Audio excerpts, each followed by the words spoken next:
Congress party అంటేనే కుట్రలు, కుతంత్రాలు, కోతలు, వాతలు. సంక్షేమ పథకాల లబ్ధిదారులను తగ్గించడానికే కాంగ్రెస్ పార్టీ పెద్ద ప్లానే వేసింది. అందులో భాగంగానే ఈ రేషన్ కార్డులకు చెక్ పెట్టనుంది. ఇదే అంశంపై ప్రస్తుతం మనతో మాట్లాడడానికి హైదరాబాద్ నుంచి సూరజ్, ఖమ్మం నుంచి సాంబా, కరీంనగర్ నుంచి వేణుగోపాలరావు లైవ్ లో సిద్ధంగా ఉన్నారు. వేణు, మీరు చెప్పండి, అంటే రాష్ట్రంలో మొత్తం 89,96,000 రేషన్ కార్డులున్నాయి. వాటిలో 15 లక్షల వైట్ రేషన్ కార్డ్స్ ని గవర్నమెంట్ క్యాన్సిల్ చేసే ఉద్దేశంలో ఉంది.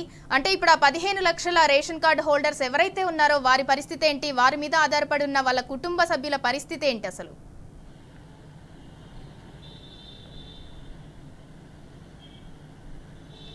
సింధూరా, యాక్చువల్ అయితే గవర్నమెంట్ వచ్చిన తర్వాత ఎన్నో రకాల ఆశలు చూపెట్టి వచ్చిన పరిస్థితి ఉంది. కానీ ఆశలన్నీ కూడా అడియాసలు చేస్తున్నటువంటి పరిస్థితి. ఇప్పుడు ఈ రేషన్ కార్డు విషయం అయితే మాత్రం మీరు చెప్పినట్టుగా కనుక జరిగితే మాత్రం పేద కుటుంబాలు రోడ్డున పడే అవకాశం స్పష్టంగా కనిపిస్తున్నాయి. ముఖ్యంగా చూసుకుంటే ఇప్పుడున్న పరిస్థితిలో కొత్త రేషన్ కార్డుల కోసమే చాలా మంది దరఖాస్తు చేసుకుని ఉన్నటువంటి పరిస్థితి.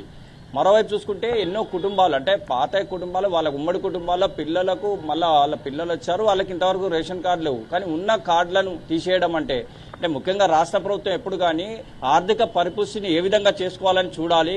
మరోవైపు పక్క రాష్ట్రాలు మన వైపు వచ్చి ఏదైనా ఇండస్ట్రీస్ పెట్టాలి అనేటట్టుగా చేయాలే. కానీ ఎప్పుడు చూసినా కానీ దివాలా కోరుతనంగా మాట్లాడితే వచ్చే వాళ్ళు కూడా ఇక్కడికి వచ్చే పరిస్థితి ఉండదు. ఈ నేపథ్యంలో మనకు ఆర్థిక పరిపుష్టి అనేది కూడా పడిపోయే అవకాశం ఉంటుంది. అదొక విధానం అయితే, మరోవైపు పేదవాళ్ళ పొట్టగొట్టి ఈ రేషన్ కార్డులు రద్దు చేసి రేపు వాళ్ళ భవిష్యత్తు వాళ్ళని చీకటి అంధకారంలో పడేస్తే అది ప్రభుత్వానికి నష్టమే కానీ లాభం అయితే జరిగే అవకాశాలు స్పష్టంగా లేవు. ఎందుకంటే ముఖ్యంగా కొత్త వాళ్లకు రేషన్ కార్డులు ఇవ్వాలని కోరుతున్నారు, కానీ ఉన్న కార్డులను కూడా తీసేసే అవకాశం ఉందని తెలిస్తే మాత్రం పేద ప్రజలు పెద్ద ఎత్తున ఉవ్వెత్తున ఎగిసిపడే అవకాశం స్పష్టంగా కనిపిస్తుందని చెప్పొచ్చు సింధూరా. ఎందుకంటే ముఖ్యంగా చూసుకుంటే గత ప్రభుత్వంలో అయితే ఇటు రియల్ ఎస్టేట్ కావచ్చు, రాష్ట్ర ప్రభుత్వంకి పెద్ద ఎత్తున ఇండస్ట్రీస్ రావాలంటే వివిధ రకరకాలుగా ఏమేం చేయాలో అవన్నీ చేసినటువంటి పరిస్థితి. కానీ ఎప్పుడు చూసినా కానీ ప్రస్తుతం ఉన్న పరిస్థితుల్లో రాష్ట్రంలో ఆర్థిక పరిపుష్టి లేదు, దివాలా కోరుతనంగా ఉందని చెప్పిన నేపథ్యంలో రావడానికి కూడా వేరే ఇండస్ట్రీస్ కూడా భయపడుతున్నటువంటి పరిస్థితి కనిపిస్తుంది మనకు. అంటే ఏదేమైనా కానీ ముందస్తుగా ప్రజలకు ధైర్యాన్ని చెప్పే విధంగా ప్రభుత్వాలు నడవాలే కానీ ప్రజల్ని బూచిగా చూపెట్టి ఏ విధంగా టైం వెళ్లదీయాలని చెప్పి చూసేస్తే మాత్రం ప్రజల్లో వ్యతిరేకత తప్పకుండా వస్తుందని చెప్పొచ్చు సింధూరా. ఇప్పటికే 9 నెలలు గడిచింది. ముఖ్యంగా చూసుకుంటే రైతులకు స్పష్టం చెప్పిన విషయం ఏంటి, రైతు రుణమాఫీ చేస్తామని చెప్పినటువంటి పరిస్థితి. కానీ రైతు రుణమాఫీ అట్లాగే ఉంది. ఇంకోవైపు పెన్షన్ కూడా పెంచుతామని చెప్పారు, కానీ పెంచలేదు.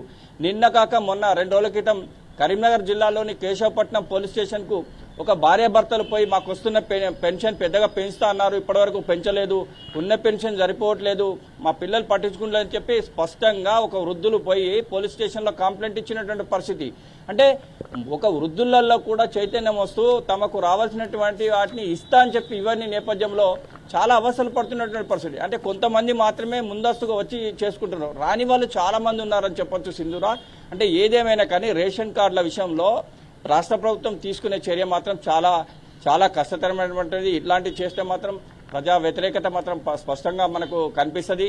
ఎందుకంటే క్యాజువల్ గా ప్రతి వారు కూడా ఏంటంటే కామన్ గా రేషన్ కార్డు అనేది కోరుకుంటారు. మొన్న రుణమాఫీ విషయంలో కూడా రేషన్ కార్డుతో సంబంధం లేదని చెప్పారు, కానీ తప్పనిసరిగా రేషన్ కార్డు అనుసంధానంగా ఉంటేనే దానికి బ్యాంక్ పాస్బుక్ తో పాటు రేషన్ కార్డు అనుసంధానం, ఆధార్ కార్డు ఇవన్నీ కూడా అడిగినటువంటి పరిస్థితి. అంటే రేపు ఇవన్నీ లబ్ధి పొందాలంటే రేపు వాళ్ళకి చాలా ఇబ్బంది అయ్యే అవకాశం కనిపిస్తోంది.